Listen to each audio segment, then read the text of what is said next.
Right off the bat, with you reading the title, it might surprise you to hear me say that I've only ever played 3 official Fnaf games, those being Ultimate Custom Night, Pizzeria Simulator and Secret of the Mimic. When I first got access to the internet as a tween, a weird period in my life started where I really got into certain franchises without ever consuming a single installment in them. I remember watching recaps and kill counts of slasher movies like Friday the 13th and Halloween. I especially got into the Saw movies, watching story explained videos and clips of the traps, yet I wouldn't see a movie of the series until years later. And right in that period, another horror franchise had my curiosity on lock, but this time it wasn't film or TV. It was a little indie game franchise by the name of Five Nights at Freddy's. You're watching WW, welcome to my Halloween special, what FNAF means to me.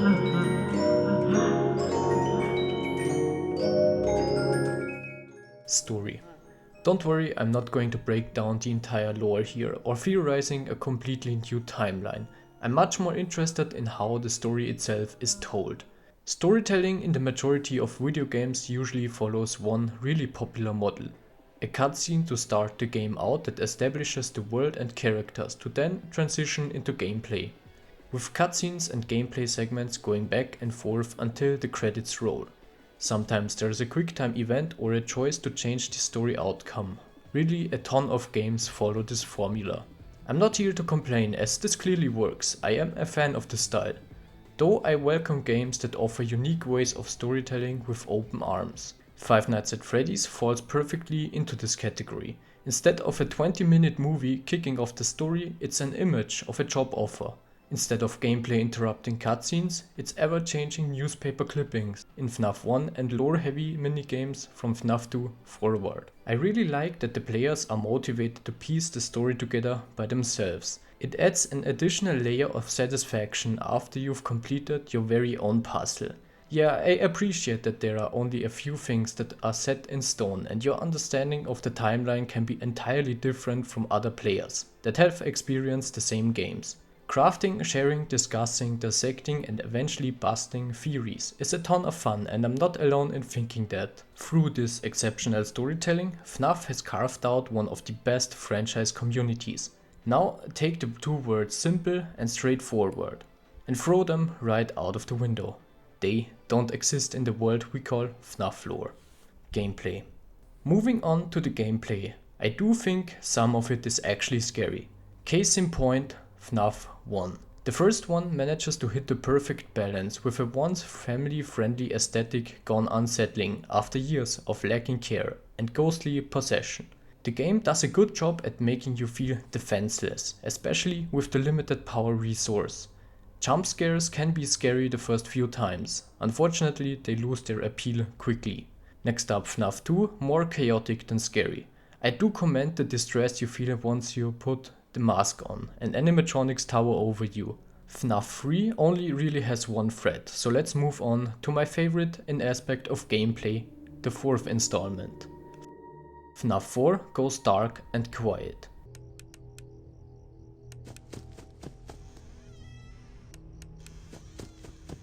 It forces you to slow down and concentrate on barely audible audio cues, all while your inner voice is screaming at you to close the doors or run away.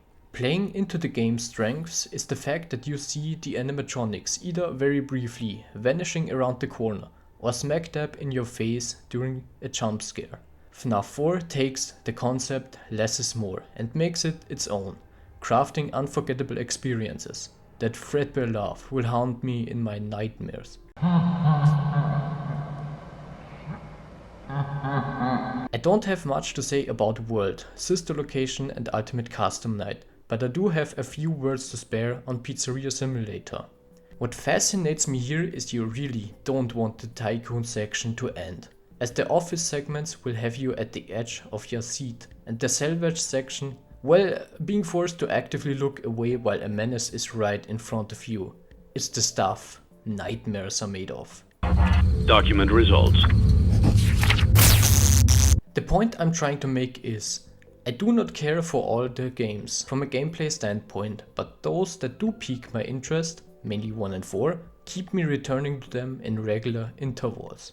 Now I am going to take a step back and look outside of the games. For this I need to bring up one name I managed to not name a single time in this video, despite it inseparably connected to Fnaf universe. And that is its very own creator, Scott Cawthon.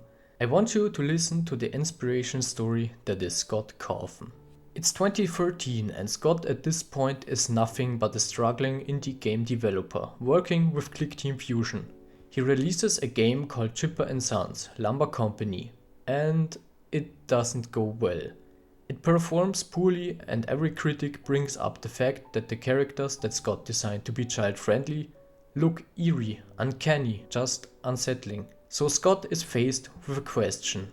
Either give up his silly dream of a career as a game maker and start a quote-unquote real job, or give it one more shot, turning his previous game's biggest weakness into his new game's biggest strength. This time the point of the character is to leave the player at unease. August 8, 2014. The game Five Nights at Freddy's drops. Some YouTubers and streamers approach it with curiosity. A lad with the name of Markiplier plays it. This night is lasting forever! And then the game blows the fuck up. Another important name joins the fray. A goofball with a sound understanding of video games and science. Game theorist's very own Matthew Patrick. His theory on the game lore blows up just as much as the discussion of what really happens in the story reaches new highs. Scott at this point has made it. He can devote his life to doing what he wants, and that is making games.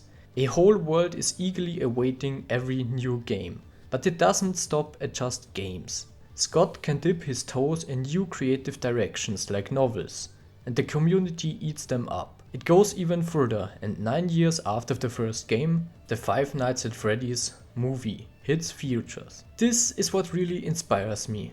From a struggling indie game dev to a AAA studio to a Hollywood movie based on a Steam game for a few bucks. A lesson in persistence. Just keep trying and eventually success will come. As John Cena says, never give up. I've brought up the movie before, so I might just as well talk about it. I remember in the car driving to the movie theater with my friends, I said, I don't care if the film gets the lore all wrong. I just want to be jump scared at least once. Did I get what I want? Well, no. Instead, I got something I never knew I wanted, and that's the best kind of surprise. The 2023 Five Nights at Freddy's movie is not scary. I don't think that's a controversial statement. So what exactly fascinates me? The simple word trauma. I really like just how haunted by the events of the past Mike is. At the same time, he has to handle the responsibility of taking care of his younger sister. He's in way over his head, but admirably tries to keep it all together, making it all more heartbreaking once he signs over custody to his aunt. A central theme of the Fnaf story is the inability of letting go of the past. It's what Ultimate Custom Night is all about. The movie captures this theme brilliantly. The missing kids' spirits cannot move on and therefore are stuck inside the animatronics, for example. Protagonist Mike, after years, struggles to process his childhood trauma, made even worse by his eerie spiritual connection to the Fazbear's pizza location. My favorite scene is the one where Mike opens up to Vanessa, getting a lot off his chest in the process. The Vanessa character, on the other hand, is the sussest Amogus imposter since the game has lost popularity. Analyzing just how suspicious everything she does or says is hugely entertaining. Also hugely entertaining are the evil aunt character with her scared to death lawyer. Additionally, that Mad Pat cameo is fanservice at its finest. This is especially cathartic to see as game theorists and Five Nights at Freddy's success are linked to each other. Mad Pat and Scott really helped each other grow. One final thing about the film, when the credits started I almost cried my eyes out because this song started to play.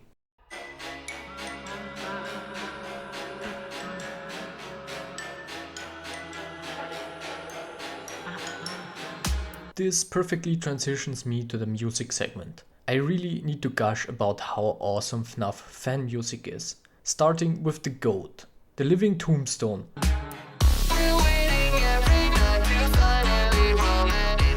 Bro casually dropped a banger out of nowhere with his Fnaf 1 song. The lyrics and melody are catchy, the beat hits harder than prime Mike Tyson.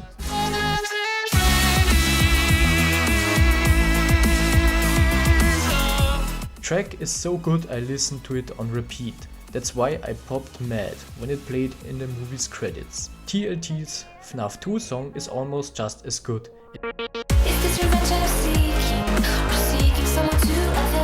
It has found a second life as a meme. Die in the Fire is straight fire. Beat slaps and the lyrics are edgy as hell. I hope you die in the fire.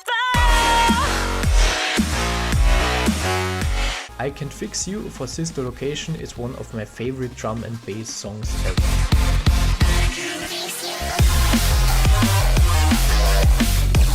I don't really care about Security Breach as a game, but This Comes From the Inside is fantastic.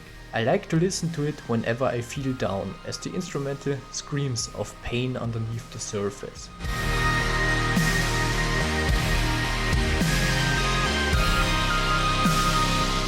Perfectly capturing how I feel sometimes. Also commendable the return of the effect on the vocals that has been used all the way back in the Fnaf 1 song. Enough glazing the living tombstone. There are many other brilliant artists that have thrown their head into the Fnaf song ring. Gryffindor's Below the Surface sounds so eerie to the point of displeasure. Welcome to the circuit. Stay Calm, also by Gryffindor's, is a fun track, with the animatronic speaking. Hey kids, nice to eat ya. Are you ready for some Fazbear pizza? JT Music's Join Us for a Bite. For some reason, sounds really Christmassy to me.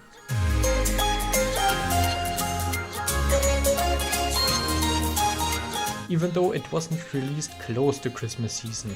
You need to tell me if I'm the only one that gets mad Christmas vibes listening to this. Books, well, I don't like reading books, so let's talk about comics. The Silver Eyes trilogy graphic novels actually is what reignited my spark of interest in FNAF recently. Mad shout out to the folks on Elementia Studios. They dubbed the comics into video form. Easy point for entrance for everyone interested in experiencing the stories. What I appreciate most about Scott's and his co-writers' writing are the relatable characters, struggling their way through life, sometimes doing their best to do the right thing, while failing because of small actions. Also often enjoyable set-up payoff. The comic art does vary in style and quality a lot, but I'm not the one to complain about drawings. It's very subjective art, and at the end of the day, it's all perfectly fine with me. Conclusion. With that, I think I said just about everything I wanted to. I'm going to drop my favorite animatronic here. It's Bonnie from FNAF 1. Perfectly balances the scare factor with far reminders of kid-friendly design. Now we're at the end. Thank you for bearing with me. You've been watching WW. Happy Halloween.